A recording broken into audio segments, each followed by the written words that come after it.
आज का हमारा टॉपिक है बेल्ट ड्राइव। तो आज का टॉपिक हमारा ये है कि derive an expression of length of belt for open belt.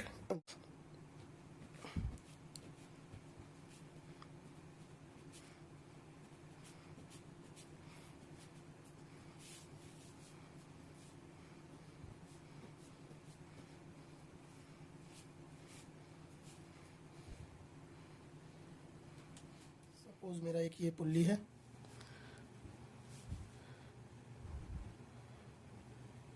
और मेरा दूसरा पुल्ली है। ये दोनों पुल्लीज शाफ्ट में लगे होंगे। Suppose this point A, this point B. Open belt system में हमारा जो बेल्ट होता है वो कुछ इस तरह से लगा रहता है।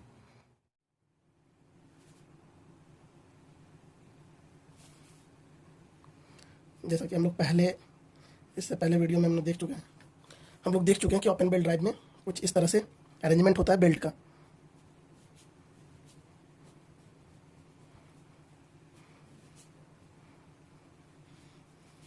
सपोज ये C D E F G H, alpha alpha alpha. तो कुछ इस तरह का अरेंजमेंट होता है ओपन बेल्ट ड्राइव में।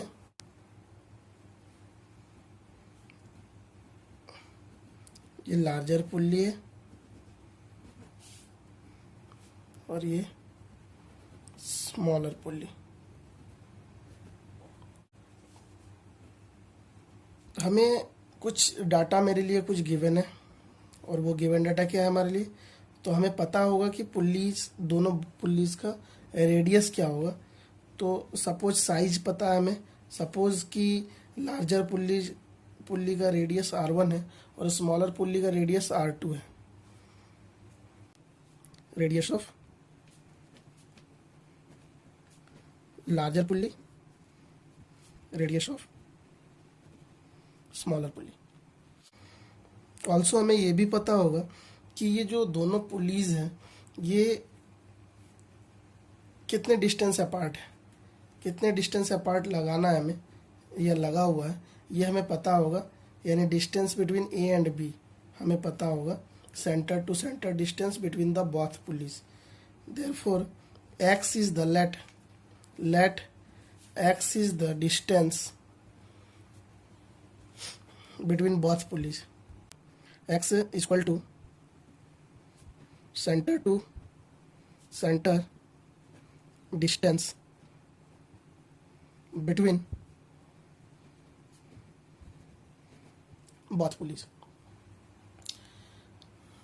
Now चूंकि हमें पता करना है कि लेंथ ऑफ बेल्ट क्या होगा, मतलब कि हमें ये पता है कि ये पुल्ली का साइज क्या है, इस पुल्ली का क्या साइज है।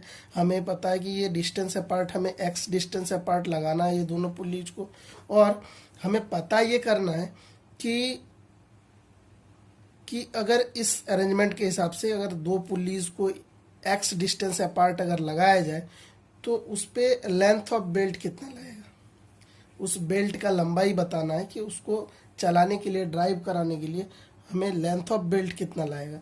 Suppose L is the length of belt और हम लोगों को यही L फाइंड करना है कि आखिर ये L कितना होगा। हमने मान लिया कि ये L जो है लेंथ ऑफ बेल्ट है, तो हमें ये L फाइंड आउट करना है। अगर हमें लेंथ ऑफ बेल्ट निकालना है तो अगर हम किसी भी एक पॉइंट से चले, सपोज C से, ठीक है, और C से अगर हम डिस्टेंस मेजर करते जाएं C थ्रू D E तक, F G H और वापस C तक आ जाए, ठीक है, तो जितना डिस्टेंस आएगा ये तो वही हो जाएगा हमारा लेंथ ऑफ बेल्ट। ठीक है, तो हम क्या करते हैं, अकॉर्डिंग टू फिगर ऐसा लिख सकते हैं कि लेंथ ऑफ बेल्ट यानी L इक्वल टू हम लिख सकते हैं, L इक्वल टू हम देखिए अब C से लेकर, अगर C से स्टार्ट कर रहे हैं हम तो C D E तक जो हमारा बेल्ट है वो एक आर्क के फॉर्म में है, तो हम लिख सकते हैं इसको arc C D E plus E से लेकर F तक जो है हमारा बेल्ट स्ट्रेट है, तो हम लिख सकते हैं E F plus F G H तक अगेन जो हमारा बेल्ट है वो आर्क के फॉर्म में है, तो हम लिख सकते हैं आर्क एफ जी एच और प्लस एच से लेकर सी तक, मेरा स्ट्रेट लाइन में है बेल्ट, तो एच से सी, तो ये हमारा टोटल लेंथ ऑफ बेल्ट होगा। ठीक, अब जो आर्क सी डी है, आर्क सी डी और आर्क डी ई, ये दोनों आपस में बराबर होगा। सी से लेकर डी तक का लंबाई और डी से लेकर ई तक का लंबाई बराबर होगा। तो हम सिर्फ आर्क सी डी ई बराबर D arc D E into 2 कर सकते हैं। तो हम लिख सकते हैं आर्क सी डी ई को 2 इंटू आर्क डी ई, मतलब कि हमने सिर्फ आर्क डी ई को लिया और इंटू 2 किया, तो यहाँ से सी डी ई हो गया। हम देख सकते हैं कि ई एफ जो होगा वो एच सी के बराबर है, जिसके कारण हम ई एफ और एच सी के बदले हम लिख सकते हैं 2 इंटू ई एफ और plus arc F G H का अगर बात करें तो आर्क एफ जी एच में आर्क एफ जी और आर्क जी एच ये दोनों आपस में बराबर होगा। तो अगर हम 2 इंटू आर्क एफ जी लिख दें तो आर्क एफ जी एच के बराबर होगा। हमने एफ जी लिया इंटू 2 कर दिया। ठीक, अब अब हम क्या कर रहे हैं, 2 को कॉमन ले रहे हैं। 2 हमने कॉमन ले लिया तो यहाँ बच गया arc D E plus E F plus arc F G, और ये हो गया हमारा इक्वेशन 1। ठीक है, यानी कि अगर arc D plus E F plus arc F G का वैल्यू हमने पुट कर दिया अगर इक्वेशन 1 में, तो लेंथ ऑफ बेल्ट निकल जाएगा मेरा। तो मेरा अगला काम है ये इन तीनों का वैल्यू निकालना। ठीक है, तो आर्क का वैल्यू कैसे निकलेगा, क्योंकि आर्क डी ई जब निकालेंगे तो फॉर्मूला क्या होता है कि अगर आपको इस आर्क का लेंथ चाहिए तो इस आर्क के द्वारा सेंटर पे बनाया गया एंगल जो कि कितना होगा π/2 प्लस अल्फा। ठीक है, ये एंगल और इनटू इस आर्क का यानी इस सर्कल का रेडियस क्या है जो कि हमने r1 माना है। ठीक है, अगर इन दोनों को मल्टीप्लाई कर देंगे यानी r1 और d से e तक के आर्क के द्वारा बनाया गया सेंटर पे एंगल जो कि π/2 प्लस अल्फा है। ठीक है, और इसी तरह से अगर दूसरे आर्क का यानी आर्क एफ जी का वैल्यू निकाला जाए, ठीक है, तो हम बोल सकते हैं अगर फिगर को देखते हुए कि एफ जी के द्वारा जो एंगल बनाया गया है ये वो कितना है, तो वो है π/2 माइनस अल्फा। ठीक है ना, और इसका रेडियस जो है r2 है, तो यानी r2 π/2 माइनस अल्फा। हमने ये दोनों का वैल्यू निकाल लिया। अब ई एफ का वैल्यू हमको निकालना है। ठीक है, तो ई एफ का वैल्यू कैसे निकलेगा, हम निकालेंगे value of E F, value of E F. हमारा डी निकल गया है, हमारा आर्क एफ जी निकल गया है और हमारा बच गया है अब ई एफ। ई एफ का वैल्यू हमको निकालना है। अब देखेंगे कि ई एफ का वैल्यू हम कैसे निकाल सकते हैं। ठीक है ना, तो ई एफ को निकालने के लिए हम डायग्राम में थोड़ा चेंजेस लाएंगे। हम क्या करेंगे, हम डायग्राम में क्या करेंगे कि हम इस बी पॉइंट से एक पैरेलल लाइन ई एफ के पैरेलल लाइन एक खींचेंगे जो कि इस ए ई लाइन पे परपेंडिकुलर होगा। ठीक है, तो कुछ इस तरह से वो आ जाएगा, कुछ इस तरह से कंस्ट्रक्ट होगा ये।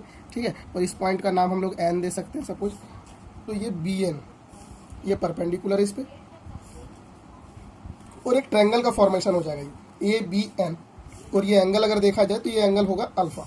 ठीक है, ये एंगल अल्फा हो जाएगा और ये राइट एंगल ट्रायंगल बन जाएगा ए बी एन। और चूंकि ये इसके पैरेलल है तो ई एफ के बराबर ही होगा बी एन, यानी हम अगर बी एन का वैल्यू निकाल लेते हैं तो वो ई एफ के बराबर होगा। ठीक है, तो हम इस ट्रायंगल के राइट एंगल ट्रायंगल की मदद से हम बी एन का वैल्यू सबसे पहले फाइंड आउट करेंगे।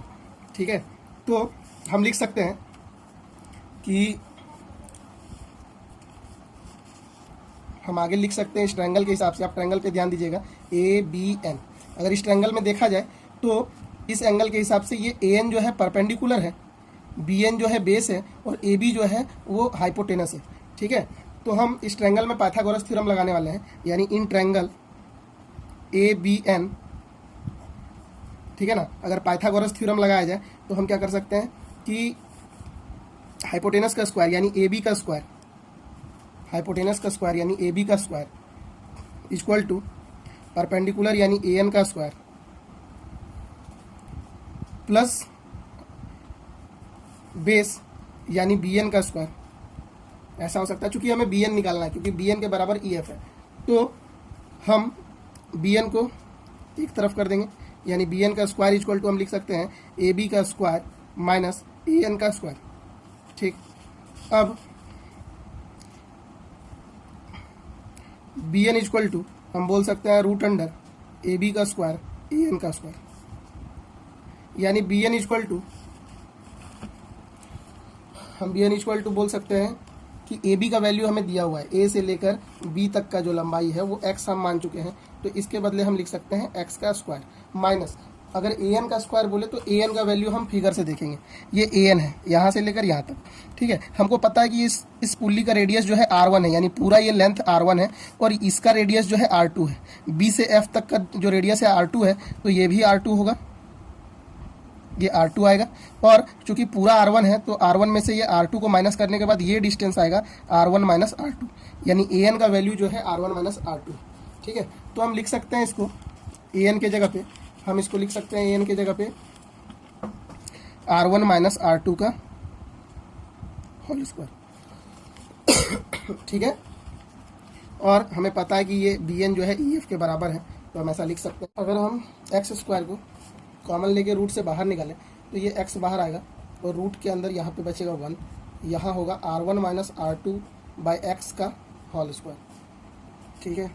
यहाँ हम इसलिए लिख सकते हैं ये क्योंकि ये जो है bn जो है bn के बराबर ही ef है, इसलिए। और ये जो है हमारा ये क्या है, बाय पाइथागोरस थ्योरम, ठीक है। तो आगे हम क्या कर सकते हैं कि ef इक्वल टू अगर और सिंप्लीफाई किया जाए तो हम क्या करेंगे, इसको इस तरह से लिख सकते हैं कि ये 1 minus r1 minus r2 by X का होल स्क्वायर, और ये रूट का मतलब होता है इस पर पावर हाफ, ठीक है। इसे अब हम बाइनोमियल एक्सपेंशन करेंगे, और बाइनोमियल एक्सपेंशन जब करेंगे इसको तो ये आ जाएगा क्या, ये 1 होगा, ये हाफ उठ के यहाँ आगे आएगा 1/2 r1 minus r2 by x plus series आगे बढ़ता जाएगा, बट हमें लिखने का जरूरत नहीं, वो स्मॉल टर्म्स है, हम बाद में इसको नेगलेक्ट भी कर देंगे। तो हमें ये पोर्शन पे हमको ध्यान देना होगा कि यहाँ किस तरह से ये एक्सपेंशन हो रहा है। ये एक्चुअली इसको बोलते हैं हम लोग बाइनोमियल एक्सपेंशन। इसके बाद आगे हम क्या करेंगे, ef equal to X 1 minus 1/2 r1 minus r2 का r2 बाई एक्स का होल स्क्वायर। हम इस स्मॉल टर्म्स को क्या करेंगे, नेगलेक्ट कर देंगे, नेगलेक्टिंग स्मॉल टर्म्स, हम इसको क्या करेंगे, नेगलेक्ट कर देंगे, ठीक है। तो फाइनली हमारा ef जो आएगा ये x इंटू हो जाएगा 1 से, तो x दूसरा x इस दूसरे टर्म से जब x इंटू होगा तो एक x से नीचे इस x स्क्वायर से एक x कट जाएगा, तो आएगा r1 माइनस r2 का होल स्क्वायर बाई 2x, और ये हो जाएगा हमारा फाइनली ef का वैल्यू। यानी हमारा तीनों वैल्यू आ चुका है, आर्क d का, आर्क fg का और फिर ef का वैल्यू आ चुका है, ठीक है। इन तीनों वैल्यू को हम पुट कर देंगे इक्वेशन 1 में, ठीक है। तो हम यहाँ लिख सकते हैं putting the value of arc DE EF and arc FG in equation 1। Equation 1 में हम क्या करेंगे, पुट कर देंगे।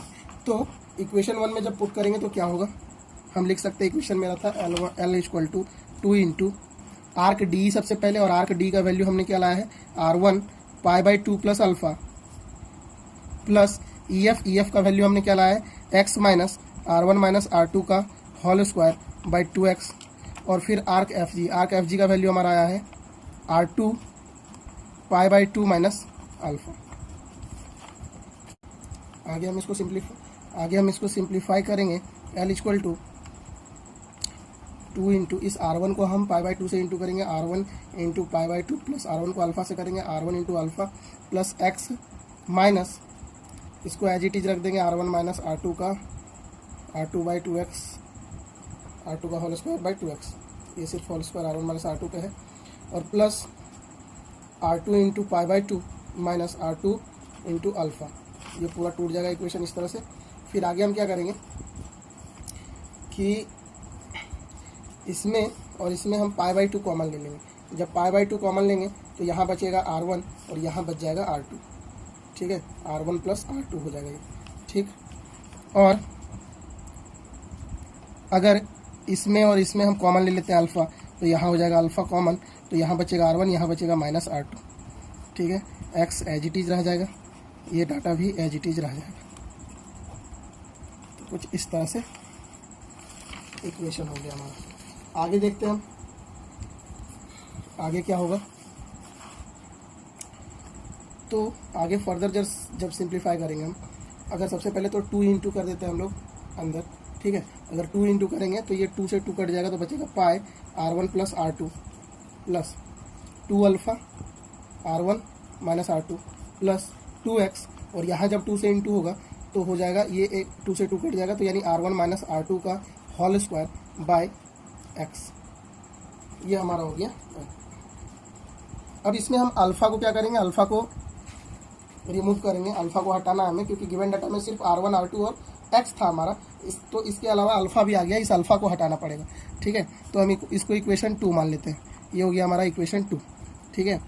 अब अल्फ़ा को हटाने के लिए, चूंकि अल्फ़ा ट्रायंगल में था, तो हम ट्रायंगल का सहारा फिर से लेंगे, ठीक है। और हम बात करेंगे इन ट्रायंगल ABN का, ठीक है। इस ट्रायंगल को हम फिर से दोबारा से देखेंगे, इस ट्रायंगल को ABN, ठीक।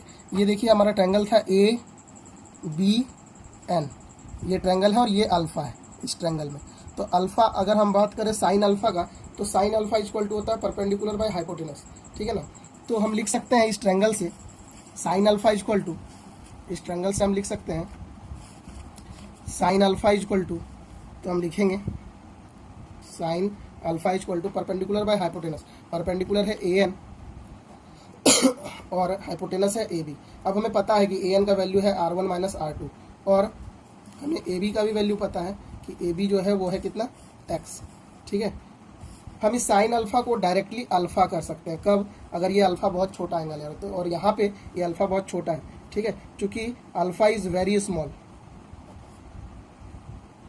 ठीक है। Then sine alpha equal to alpha, ठीक है।